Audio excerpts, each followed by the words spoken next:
Fala galera, e Caminhos da Memória, novo filme protagonizado por Hugh Jackman, está chegando nos cinemas. E antes de começar a crítica assim, curte o vídeo, assina o canal. Tá conhecendo agora aqui o canal da Take? Seja muito bem-vindo, que tem muitas críticas, notícias da cultura pop, além de muito, mas muito conteúdo original. Então curte o vídeo, assina o canal para não perder nada. Então galera, Caminhos da Memória, ele é escrito e dirigido por Lisa Joy, que é uma das criadoras, tá, do Westworld. E tem muito desse aspecto de como contar a história que ela conseguiu colocar no Westworld aqui no Caminhos da Memória também. E a história, cara, ela lembra assim, tem várias referências que batem na cabeça assistindo esse filme aqui. E a primeira todas dela é realmente sobre um filme noir.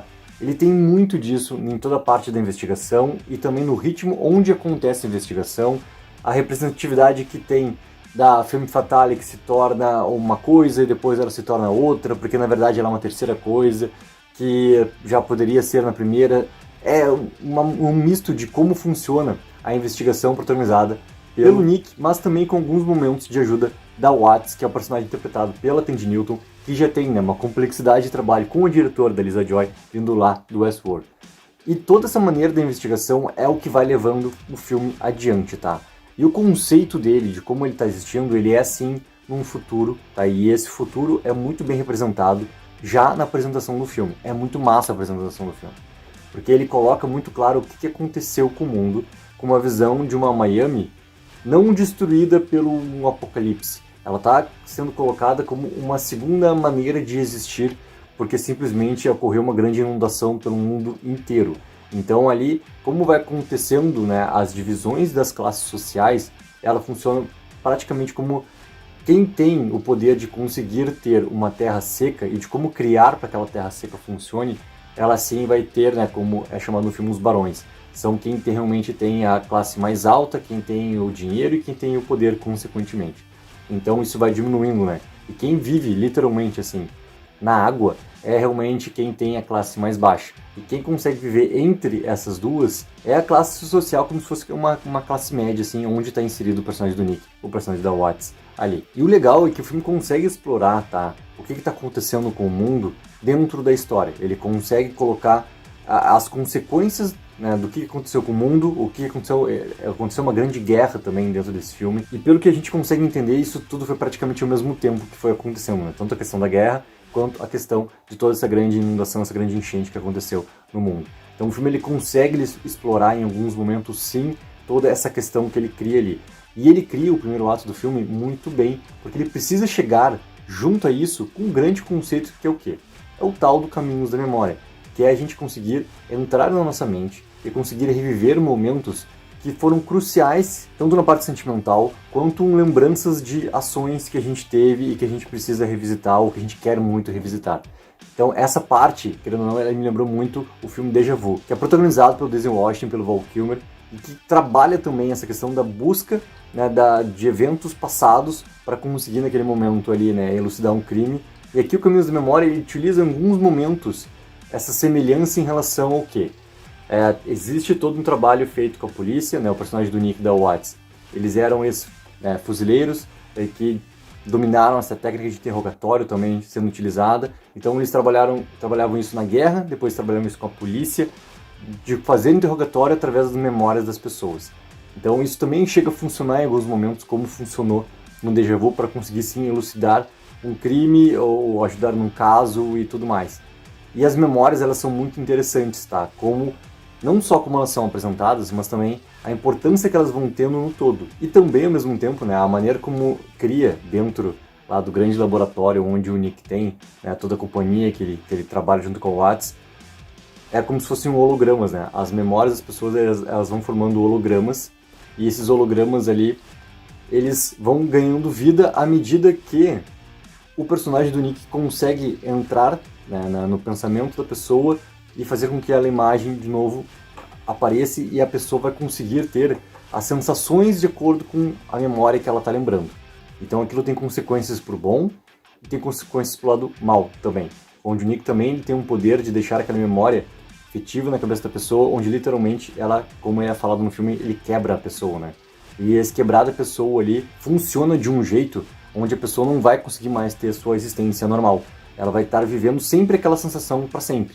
Por exemplo, tem um personagem que é um dos grandes vilões do filme, mas na verdade ele é um vilão que executa as coisas que é o personagem do Boot, e ele é o personagem que acaba sendo quebrado pelo personagem do Hugh Jackman, assim, porque ele vai viver sempre uma transformação que ele teve, que ele foi queimado, é uma parte do corpo dele, e principalmente pegou bastante assim, a parte do rosto, que é a que mais a gente enxerga, e ele vai viver aquela dor para sempre, né? Então ele nunca mais vai voltar a ser aquela pessoa que ele era, porque o personagem do Nick consegue entrar na cabeça dele e colocar, fazer com que aquela emoção, aquela sensação viva para sempre com ele, sempre vai ficar vivendo aquela sensação, e assim como é colocado por Nick no filme, ele quebra a pessoa, literalmente. Só que tudo isso, na verdade, tá, é para colocar um grande fator extremamente importante, que é o relacionamento entre o Nick e a May, que é o personagem da Rebecca Ferguson.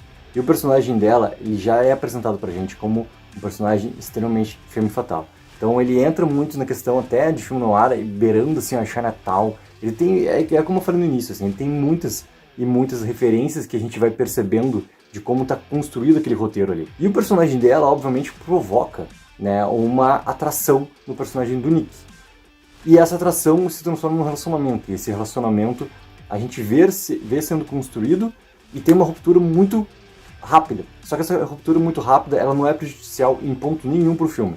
Porque a maneira como é feita, a gente está vendo uma situação no tempo presente que automaticamente acaba se tornando uma lembrança já de um evento que o Nick está recordando do futuro. E isso, cara, é a forma visual mais clara e melhor de mostrar como acontece exatamente todo o processo do caminho da memória que o Nick e a Watts representam ali. Visualmente, cara, ela funciona perfeitamente pra gente entender tudo que tá acontecendo. E a partir daí o personagem da May simplesmente some, né? E o filme vai trabalhando isso, cara, muito na questão dessa da investigação do filme noir. E ali eu gosto bastante, tá? Acho que o segundo ato, ele tem alguns momentos ali onde ele vai ter cenas de ação, tá? Eu acho que ele até trabalha pouco a questão da ação, porque ele trabalha muito mais essa questão da investigação e sempre deixando esse filme num ponto onde ele não vai sair desse clima que ele está criando de ser realmente um filme noir. Ou seja, ele vai ter poucas cenas de ação, o que importa para ele muito mais é ele estar estabelecido nessa materialização, é ter essa tensão, é a gente tentar descobrir junto com o personagem do Nick nessa investigação dele o que está acontecendo por completo nessa grande trama de quem é a May, de quem é que realmente está por trás de tudo que está acontecendo, quem está falando a verdade, quem não está falando a verdade, o que realmente aconteceu nessas peças que ele vai ligando, que ele vai conectando. Então as cenas de ação, elas são bem pontuadas, elas são muito bem executadas, inclusive, elas são muito bem executadas, mas eu acho que ela podia ter um pouco mais de ação já nesse segundo ato, para ganhar, acho que um pouco mais de ritmo no filme, tá? Porque quando a gente chega na parte final da conclusão do filme, eu senti que o filme ficou um pouco mais arrastado, tá? Porque existe lá um elemento que é crucial no terceiro ato do filme, e aí galera, não tem como não falar com spoilers, tá? Eu já falei algumas coisas antes ali, mas não tem como não falar com spoilers, que é a conclusão do filme, ele alonga para que a gente tenha um conforto na relação entre o Nick e a May, tá? Que o espectador tenha aquele conforto, para que o personagem do Nick tenha aquele conforto, né? Mas obviamente é para nós não sairmos com o filme com esse sentimento ruim da perda, da separação depois de tudo que aconteceu, tá? Porque a gente acaba descobrindo sim que o personagem da May acabou, né, falecendo, que ela acabou querendo não provocando que isso realmente acontecesse, e o personagem do Nick sente essa dor. E depois tem a conclusão em relação a ele, em relação à real trama do que está acontecendo, ao Boot, que era o cara que estava lá para executar a situação toda.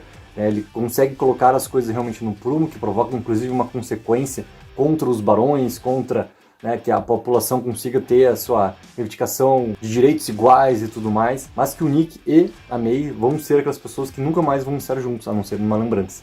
Então o filme reconstrói, né, esses caminhos da memória, que conversa diretamente com a primeira cena do filme e transforma o Nick vivendo esse relacionamento com a May, né, eterno. E eu acho, cara, que esse final aqui, por mais conforto que ele tenha, por mais que eu entenda o que a Lisa Joy quis colocar nesse final, por que ele funciona dessa forma, eu tava gostando muito desse segredo da May, mas que não tivesse essa consequência final realmente do amor entre os dois ali, que fosse pra sempre. Pra como tava sendo desenhado esse filme, pra mim ia funcionar melhor que o personagem do Nick também conseguisse fazer essa transformação do que ele tava passando ali.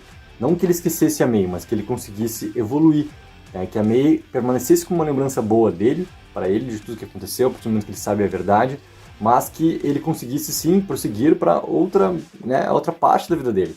Não que ele ficasse preso nessa lembrança, nessa memória para sempre, que é o que a gente entende ali com aquela grande passagem de tempo que tem no final do filme. Então a gente acaba ficando preso junto daquela memória do Nick ali, onde ele não consegue mudar, ele não consegue prosseguir com a vida dele. Então para mim acho que esse é o maior problema que tem nesse filme. Mas entre erros e acertos, Caminhos da Memória é uma baita indicação, uma baita interpretação do Hugh Jackman, baita interpretação da Thandie Newton. Vale muito a pena, que o filme consegue construir coisas muito, muito, muito boas. E Elisa Joy sabe contar uma história muito bem. E a gente fica preso naquela história por diversos momentos. Então, vale muito a pena. Já assistiu Caminhos da Memória? Coloque embaixo nos comentários o que achou, vamos debater sobre. Tô louco para saber a opinião de vocês, para poder trocar essa ideia também. E não esquece daquela ajuda, que é mega importante. Curte o vídeo, assina o canal. Take 04, viva o sonho aqui.